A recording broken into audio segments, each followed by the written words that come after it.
Olá, bem-vindo a mais uma aula, a segunda aula do canal Aprender a Psicologia. Na aula de hoje nós iremos falar sobre a teoria psicanalítica de Sigmund Freud, ou teoria de psicanálise. A teoria psicanalítica de Sigmund Freud, ela nasce numa época marcada pelo surgimento de grandes escolas psicológicas, como a psicanálise e a teoria de Gestalt, isto nos finais do século XIX e no início do século XX. A psicanálise foi criada por Sigmund Freud em 1895, que coincidiu com a data da publicação dos estudos sobre a histeria. Talvez tenha uma questão. O que então quer dizer histeria? A histeria, segundo a psicanálise, é uma neurose, ou seja, uma desordem mental, que significa qualquer tipo de transtorno mental que interfere no pensamento racional e comportamento do indivíduo. Bem, assim sendo, a maioria das pessoas acreditam que a psicanálise é uma ciência, quando que, na verdade, numa linguagem mais comum, a psicanálise é uma forma de psicoterapia baseada nas ideias oriundas de Sigmund Freud. Como qualquer outra teoria, a psicanálise traz como um dos grandes objetivos liberar as emoções e experiências reprimidas, ou seja, tornar o inconsciente para o consciente. Também é usada para tratar os transtornos de ansiedade e depressão. Não obstante, queridos colegas, a psicanálise também ajuda as pessoas portadoras de perturbações mentais, de modo que possa ajudá-los, né, a tratar as doenças mentais a partir da interpretação desses fenômenos, lendo o paciente a identificar as origens do seu problema, o que pode ser o primeiro passo da cura. A psicanálise tem um grande sistema que domina a teoria psicanalítica. Não se pode falar da teoria psicanalítica sem antes usar o sistema freudiano, que significa o inconsciente, consciente e subconsciente.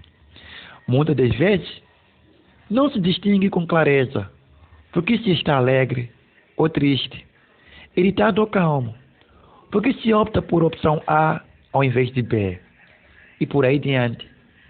Percebe-se os efeitos, mas desconhece-se as causas ou fatores determinantes daquele tipo de comportamento. Isso se dá porque esses fatores estão abaixo do limiar da consciência, o que quer dizer que a vida psíquica tem graus de consciência predominantes, onde Freud distinguiu 3 graus de consciência. O primeiro, o inconsciente, onde contém os fenômenos dos quais não se tem nenhum conhecimento no momento, mas são possíveis de ser atingidos e revividos e ainda analisados. O consciente, quando se tem um pleno discernimento dos fatos. E subconsciente, quando se situa entre o consciente e o inconsciente, quando contém-se os fatos, ora mais próximos, ora mais distantes da consciência. Existem, pois, no psiquismo humano, níveis de graus de consciência: o consciente, o pré-consciente e o subconsciente.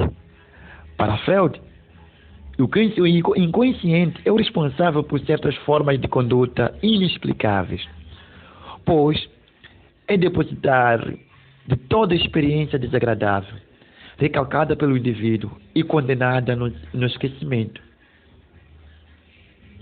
De fato, essas lembranças não morrem, elas continuam aparentemente esquecidas, atuando e perturbando o psiquismo, produzindo assim um comportamento neurótico. Daí a importância no tratamento preconizado por ele. Deve-se chegar ao inconsciente e assim atingir as causas desse comportamento, a fim de se eliminar todos os efeitos predominantes. dentro do inconsciente. Em outras palavras, nesses 3 graus do sistema freudiano, segundo Freud, encontramos o id, o ego e o superego. O que é o id? Segundo Freud, é a parte do inconsciente que busca prazer. Sua ideia do id explica por que as pessoas agem de certas maneiras quando não está de acordo com o ego ou superego. O id é a parte da mente que contém todos os instintos mais básicos e primitivos da humanidade. É a parte impulsiva e inconsciente da mente, que se baseia no desejo de buscar a satisfação imediata. O id não domina nenhuma forma da realidade e consequência. Assim sendo, Freud entendeu que algumas pessoas são controladas pelo id, porque ela faz com que as pessoas se envolvam em um comportamento de satisfação, de necessidade, sem qualquer acordo o que é certo ou errado. Freud comparou o id, o ego, a um cavalo e um cavaleiro. O id é comparado ao cavalo, que é dirigido e controlado pelo ego, ou pelo cavaleiro. Este exemplo mostra que, embora o id deve ser controlado pelo ego, eles frequentemente interagem entre si, de acordo com os impulsos do ego. O ego, para Freud, para que as pessoas mantenham-se em senso de realidade no mundo, o ego é responsável por criar um equilíbrio entre o prazer e a dor. É impossível que todos os desejos do id sejam atendidos. O ego percebe isso, mas continua a buscar o prazer e a satisfação. Embora o ego não saiba a diferença entre o certo e o errado, ele está ciente de que nem todos os impulsos podem ser atendidos em um determinado momento. O princípio da realidade é que o ego opera para ajudar a satisfazer as demandas do id, bem como comprometer de acordo com a realidade. O ego é o eu de uma pessoa, composto de desejos inconscientes. O ego leva em consideração as ideias éticas, culturais, para equilibrar os desejos originados no id, embora tanto o id quanto o ego estejam inconscientes. O ego tem contato próximo com o sistema perceptivo. O ego tem a função de autopreservação, por isso tem a capacidade de controlar as demandas instintas do id. O superego, que então vem a ser? Freud acreditava que o superego é o que permite à mente controlar seus impulsos que são desprezados moralmente. O superego pode ser considerado a consciência da mente, porque tem a capacidade de distinguir entre a realidade e o que é certo ou errado. Sem um superego, Freud acreditava que as pessoas agiriam com agressão e outros comportamentos imorais, porque a mente não teria como entender a diferença entre o certo e o errado. O superego é considerado a consciência da personalidade de uma pessoa e pode anular os impulsos do id. Freud separa o superego em 2 categorias distintas: o eu ideal e o id da consciência. A consciência contém ideias imorais que existem dentro de uma sociedade, que impedem as pessoas de agirem com base em seus desejos internos. O self ideal contém imagens de como as pessoas devem se comportar de acordo com as ideias da sociedade. Assim sendo, queridos colegas, numa forma mais sintética, diríamos que o id é a parte que contém todas as necessidades, desejos e impulsos e ainda vontades de uma pessoa.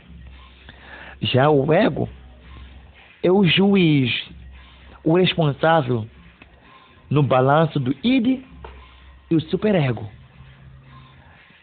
Embora não conhecendo o certo ou o errado, o ego faz o balanço entre o ego e o superego.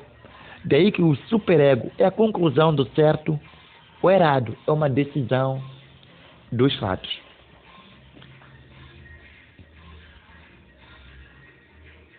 Então, Como as outras terapias ou teorias psicológicas na psicologia, todas elas apresentam técnicas. Não obstante, também a psicanálise tem umas técnicas que uma das técnicas apresentadas na psicanálise é a técnica de associação livre, que consiste em pedir aos pacientes para dizerem o que lhes ocorre na mente, sem qualquer constrangimento. O objetivo desta técnica é que o paciente se autoanalise, descobrindo as questões que lhes provocam alguma resistência. O psicanalista tenta manter uma atitude empática de neutralidade, uma postura de não julgamento, visando assim criar um ambiente seguro para o paciente. E a segunda técnica é a técnica de interpretação dos sonhos. Nestas técnicas, o sujeito tira o conteúdo manifesto dos conhecimentos vividos em estados de vigília, geralmente vividos no dia anterior.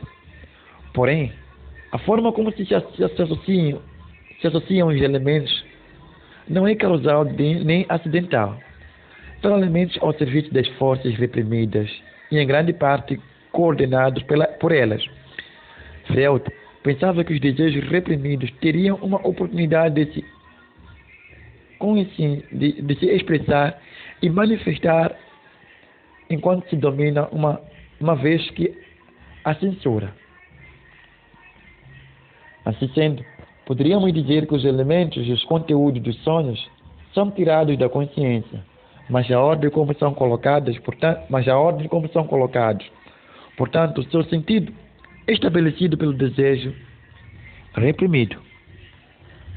Assim sendo, queridos colegas, importa realçar que nos graus de id, ego e superego há uma parte muito interessante a compartilhar. Quando o id, ou seja, quando os desejos do id, ou quando os desejos não são supridos, ou seja, quando não são orientados, quando não são cumpridos estes graus de id, ego e superego, acontece uma desordem mental no indivíduo, a que podemos chamar de desejos recalcados, que surge quando o indivíduo não faz o que gostaria de fazer, ou seja, não satisfaz os seus desejos. É aqui onde chamamos de desejos recalcados. Muito obrigado pela sua atenção, pela vossa atenção dispensada. Endereçamos assim ao final do nosso vídeo, na esperança de tê-lo para mais aulas que vem. Muito obrigado. Bom estudo para si. Compartilhe o vídeo, dê um like no canal.